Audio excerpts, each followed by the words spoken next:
Welcome everyone. The Gemini Man. Being in love gives you a nice sense of warm security. There's that heavenly comfort of always knowing someone is going to be there when you need him, that you no longer walk alone. All the doubts you knew before just will melt away. If you're having a romance with a Mercury man, in fact, you'll adjust much better to a Gemini if you send him out for a loaf of bread on Monday and don't expect him back until Thursday. Never look for him until you see him coming. Of course, when you meet him at a social gathering or any social function where he is performing his fascinating multiple personality act, you will be thoroughly impressed. You'll be convinced that he's the most exciting, interesting, intelligent man you've ever come across. Now, no one could quarrel with that analysis. He probably is. It's no wonder you're excited and impressed. But before you let him change your name, be sure you're capable of tackling an uncertain future with a man whose whims may change with the wind and whose goals in life may shift drastically before the honeymoon is even over. So, you see,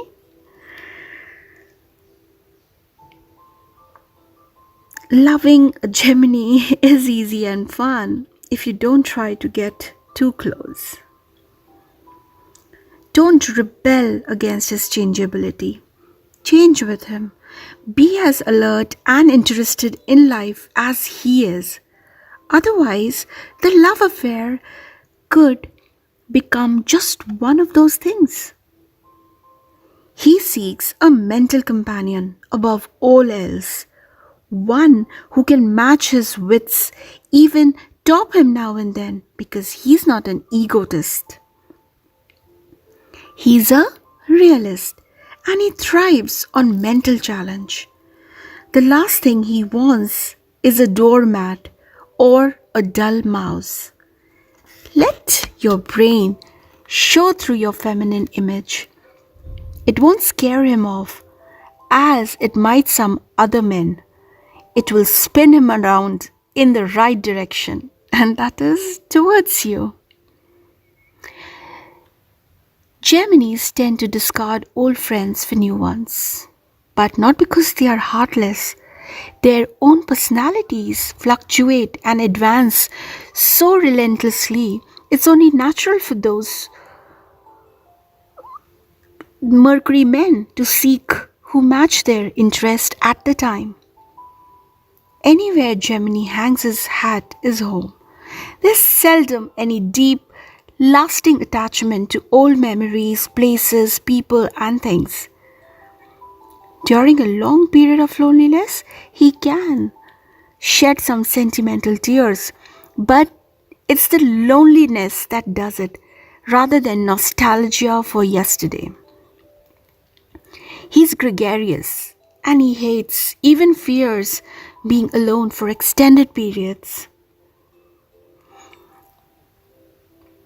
Many Geminis marry more than once, although multiple marriage is more likely to occur when they wed too young than if they wait for maturity. Not every Gemini has two wives, but he'll have two of almost everything else. Perhaps two cars, two apartments, two college degrees, two jobs, two dreams, two pets, two razors, two hobbies, two ambitions. He likes to double up. It's true that there are lots of Geminians who are just plain outright promiscuous, yet no matter what you've heard, there's always a cause to be mistrusted or misunderstood in any area deeply distresses a Mercury man.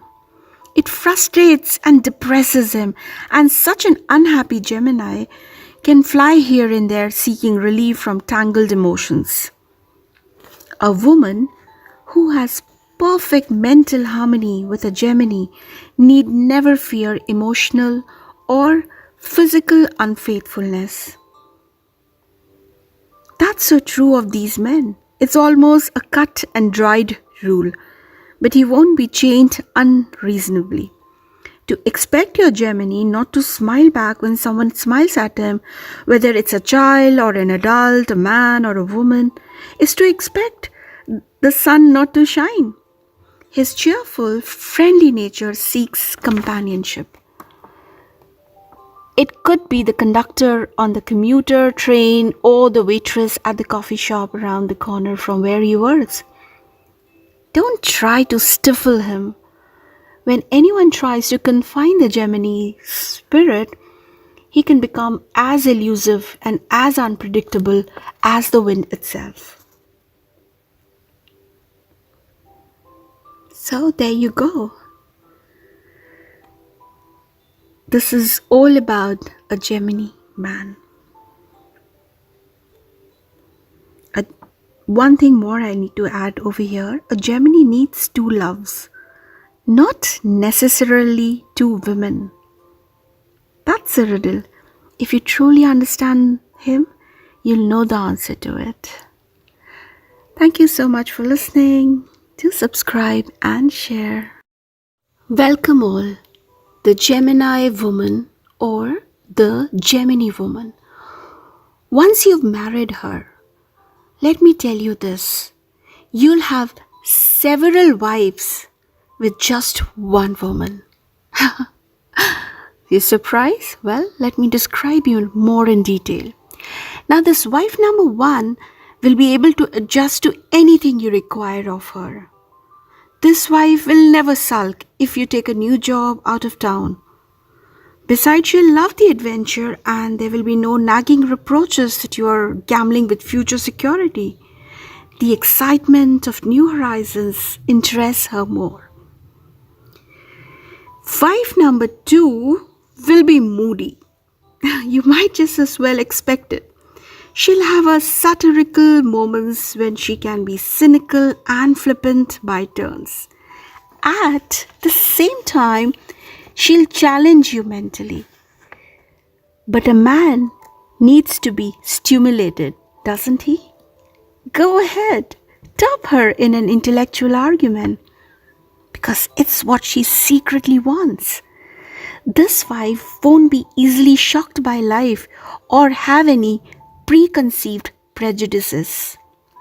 At least, she probably won't hound you with suspicious questions about who you were with, where you were, and what you were doing. Don't question her either. You're on the honor system. So is she. This one is a highly independent individualist.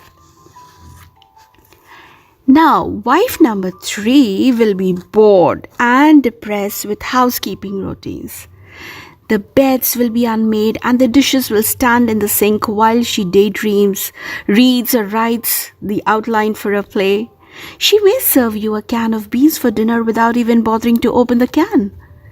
But you can have the most soul-satisfying conversations with her into the wee small hours. She'll sympathize with your frustrations at the way life has treated you.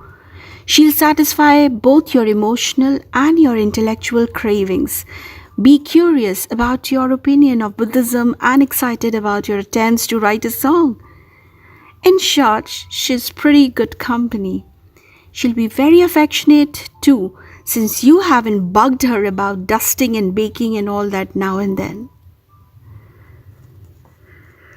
And when you talk about wife number four, she will be a gay and laughing mother. She won't let the children restrict her because she'll probably have too many complications or projects going constantly to smother them with overprotectiveness. They'll imitate her independence and benefit by it. If anyone asks her how much time she spends with them, she'll probably answer, in our family, it's not a matter of how much time, it's a matter of how much love. Because she's inclined to be emphatic one day, then melt and give in the next. But the youngsters will love their long talks with her. Her imagination will match theirs and they'll amuse each other. She'll probably be a permissive mother, but she'll worry about scholastic averages and she'll probably insist on good grades. Now, wife number 5 will be a beautiful hostess. You can bring anyone from your boss to the governor home to dinner, and she'll be so gracious and charming, they'll never want to leave. She'll organize her life efficiently and effortlessly, dress like a fashion model, and love the theater. You can take her to art galleries and concerts. She'll be right at home in any kind of society. Everyone will stare at you enviously and wonder who the glamorous woman is who hangs on your arm so sweetly. She'll be romantic and ultra feminine, maybe even write you a poem for your birthday. Well, if you mention a trip to Europe, her eyes will sparkle. Sparkle. She is a sophisticated one. Well, there you are. I may have missed a few girls in your Gemini harem. Every husband in town will be green with envy when they see you with a different woman every day. If they ask you how you get away with it, play it cool. Polygamy is against the law, you know. Thank you all for listening. Do subscribe and share.